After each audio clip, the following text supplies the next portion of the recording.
First take, it was a busy day in the NFL yesterday. Some notable moves.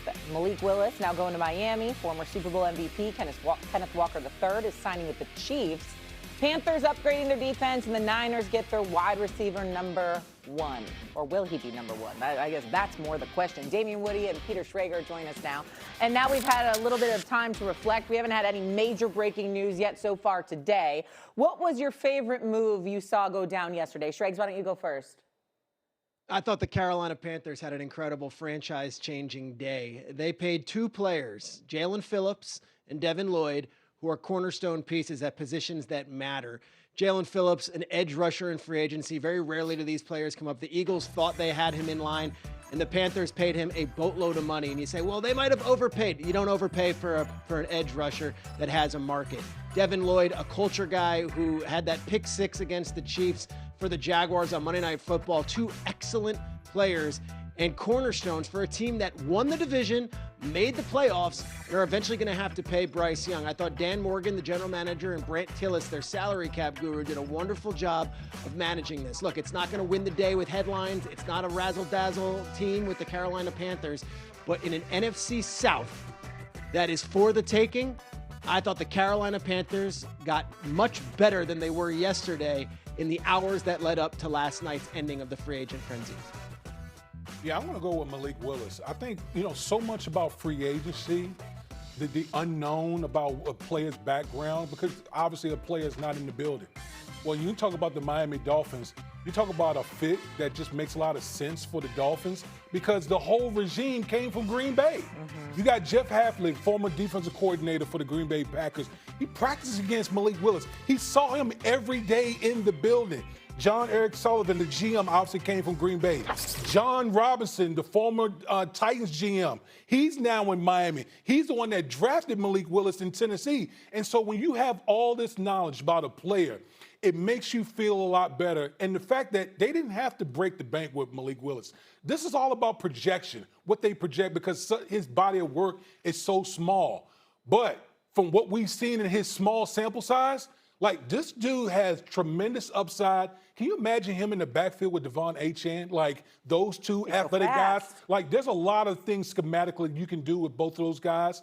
And if it doesn't work out, it's not like you hamstrung to the quarterback. You can get off of him after a year or so in that contract. So I really like what Miami did with signing Malik Willis. A small sample size for us, but obviously that coaching staff has seen him day in and day out. What about you? I agree with Woody there. I'm not disagreeing with Peter because I get Peter's points, and obviously we saw Carolina, have a decent season and give respect to them where they do. They were far more competitive than any of us had anticipated, and the growth of Bryce Young can't be ignored and can't be understated. So I get where Peter's coming from.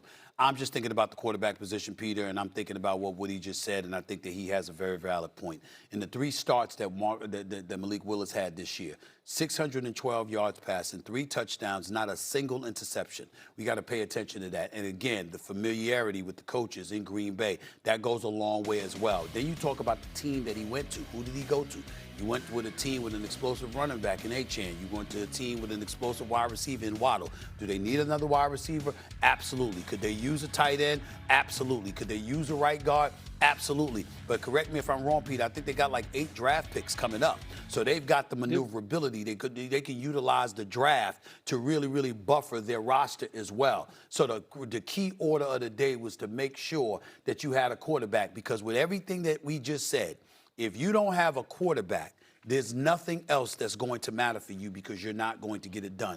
Carolina appears as shocking as it is to me because he's so miniature. Bryce Young, he's so miniature. As shocking as it is, he gave them a lot of reason to believe in him going into next season. So having those pieces around him go a long way. Miami didn't have that. They desperately needed a quarterback. And unlike the Pittsburgh Steelers, my Pittsburgh Steelers, they went out and got one in Malik Willis, who I wanted to end up in Pittsburgh. What I thought was interesting, I thought the Steelers actually had a great day yesterday, and they added a lot of offensive firepower, but who's going to be their quarterback? And like, do they have someone in mind to actually figure out how they're going to – exactly. Unfortunately, it's the 42-year-old Aaron Rodgers, and I had somebody out of Pittsburgh just tell me this morning. They said, they just text me this morning. I ain't saying their name because I don't have their permission to do so. But they said to me, keep your eyes on Omar Khan. They said, because they knew I got on him a few weeks ago. And they said, with Tomlin gone, he now gets to make some decisions. I was under the impression that he was making the decision. They're like, nah. Now we get to see what he is going to do. And my response to them was, fine. One of them better be a damn quarterback. Because until I see a quarterback in Pittsburgh, I'm not believing in a damn thing they're selling. Nothing. Sell. I'm telling everybody in Steeler Nation and beyond, don't buy a damn thing they're saying until they show you they have a quarterback that you can look towards the future with. I'm not talking about somebody that's 42 years old that's just going to be there for the next season. I'm talking about until they show you. We've been searching for a quarterback for a half a decade. Until they get you a quarterback, don't buy a damn thing they're selling. It means nothing. They might do that in the draft. That's what I'm saying. But now it's become attractive with the moves that they've made so far in free agency. Coming up here on First Take, Dan Orlowski had some comments. Joining us, Bishop Damian Woody today. He's got his Sunday's finest on today. I do. You clean today. I'm casket sharp right now. With all that cash flying around, I see you decided to let everybody know. There's a lot of cash flying around. A lot of cash flying around. You look like money today, sir. I'm okay. You look like money today. I'm okay. I'm doing all right. Your favorite move yesterday was what? Oh, man. Probably, I think Mike Evans. I think Mike Evans going to San Francisco. I don't know if Mike Evans is a 1A anymore, but I think Mike Evans still has a lot to give. He can still be a big-time weapon for the San Francisco 49ers. And I think that relationship, as far as the offense down in Tampa, probably it's gotten stale and he needed a new challenge. And obviously going to the best offensive mind in football in Kyle Shanahan, you add him with, George Kittle and Christian McCaffrey and Ricky Parasol, like, damn, you really working with something with that 49ers offense. I like that. Listen, Damian, I know the offseason is fluid. We're just at the start of free agency. We haven't even gotten to the NFL draft yet. But looking at that division now, who should be viewed as the favorite going into 2026? I would probably say Seattle. I would still give Seattle the slight edge. They still got that crazy defense. Yeah, over they there. do. They got that crazy defense. I think Sam, obviously they got a new play caller who's never called plays coming over from the San Francisco 49ers. But I would probably, no, you know what? Let me back up. I'm changing that. Ooh. Rams. We're like, clearly you see what the Rams are doing defensively. Like they identified their weakness, which was their secondary. The cornerbacks stunk last year. And what do they go out and do? They go out and get both Chiefs cornerbacks and pay them big-time money. And you combine that with getting Matthew Stafford coming back for another year and Devontae Adams, Puka, Kyron, with all those boys back, you have to give the Rams the edge. This one move with Mike Evans has a lot of questions coming off of it, a lot of residue. We talked about the NFC West and the 49ers. I want to go back to the Bucs for a second because he's a legend there. Yes. And they wanted to keep him. They made him a very aggressive offer. And in the statement, Mike Evans and his camp said it was never about the money. What does this tell you about how he perceives the Bucs and their chances to actually contend? Well, I don't think he perceives them as a team that could win a Super Bowl.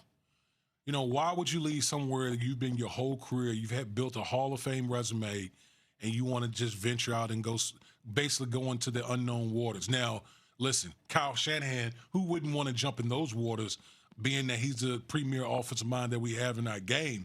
But usually guys like that, they don't leave. But for him to venture out and say, no, I want to test the waters and go somewhere and challenge myself, I don't think that situation in Tampa is viewed as highly, probably in his mind. We're talking with Damian Woody, ESPN NFL analyst here on Unsportsmanlike, presented by Progressive Insurance. What did you think of what Kansas City did yesterday? I mean, listen, I think getting Kenneth Walker III was an admission to Kansas City on a couple fronts. Number one, we gotta help our quarterback. Our quarterback too many times put on the cape, try to save us. They need to get back to having some balance on offense. We've been saying now, I know I have been saying that Kansas City has had no remnants of a running game for quite some time. And now you bring in a guy in Kenneth Walker III that brings a explosive element to the running game because they're going to need it. We don't know what Patrick Mahomes is going to look like when he's coming back off this ACL injury. And with Eric Bieniemy, now the offensive coordinator, I'm assuming he's going to call plays this upcoming season. But if that's going to be the case, they need that element in their offense because they've just been stagnant offensively. Damian, Tua lands with the Atlanta Falcons. We just had Adam Schefter on, and he compared this situation with Atlanta with Penix and Tua to what we saw last year with Anthony Richardson and Daniel Jones in the Indianapolis Colts. From your perspective, who's going to be the full-time starter in Atlanta? Tua. If I had to guess, Tua. Like, it's just hard for me to imagine a guy, Michael Penix, with his injury history. And I know Tua has an injury history, but Michael Penix is a guy like, he can't even play underneath center, guys. Like, look at all the injuries Michael Penix has had just going back from college to now. Okay, and the injury that he's coming back from it's not an easy injury to come back from. Mm-hmm. And so when I look at Tua, this is a guy that he's had his spurts as far as playing some high-end football. He's playing indoors. They got a good offensive line. They have weapons. They have premier weapons in Atlanta. So if I had to get an edge right now, I'd probably get the edge to Tua. Well, the guy who replaces him in Miami, Malik Willis, coming over from Green Bay, obviously this new regime down there and their GM, John Eric Sullivan, and their head coach, Jeff Hafley, know him well after their time in Green Bay. What are your expectations for Malik Willis in Miami? Well, I will say, first of all, everything is projection as it relates to Malik Willis because it's such a small sample size with him. But I will say this, I think they're going to be dynamic in the backfield. Can you imagine Malik Willis with Devon Achane in the backfield? The things that you can be able to do schematically from the run game. I mean, it's going to be hell for a lot of people, as far as trying to stop that type of rushing attack with those two in the backfield. So I think that has a lot going forward. But again, we're just talking about projection. In this limited sample size, he's shown well. He's done well. And I would say, for people out there, Jeff Hafley, new head coach, they seen him every day in practice. Oh, yeah. Going up against that Green Bay Packers defense. So they know him better than anybody out there. So, I'm pretty sure they'll know how to use him accordingly. Damian Woody's got SportsCenter in a couple of minutes. You'll see him there. So last thing, which team yesterday did you say, what the hell are they doing? I don't know if I formulated that yet. It's still early in the process. I know there's some teams that's spending like drunken sailors yesterday. So like the Raiders, you're okay with what the Raiders did? Listen, I think here's what I would say about the Raiders. They're the spenders. They spend a lot of money. Yeah, they spend a lot of money, but they're also going to have a rookie quarterback. Mm-hmm. And so here's what I would say about the Raiders. They spend a boatload on Tyler Linderbaum, the center. Like, that's a crazy deal that they signed, but when you're talking about a rookie quarterback, the Raiders were atrocious on the offensive line. You got to solidify the middle. They got weapons. They got pieces on offense. They got to fix their offensive line. They signed a wide receiver as well, Naylor, who I really like coming over from Minnesota. So they're adding pieces for, obviously, we figured the eventual number one pick in Fernando Mendoza.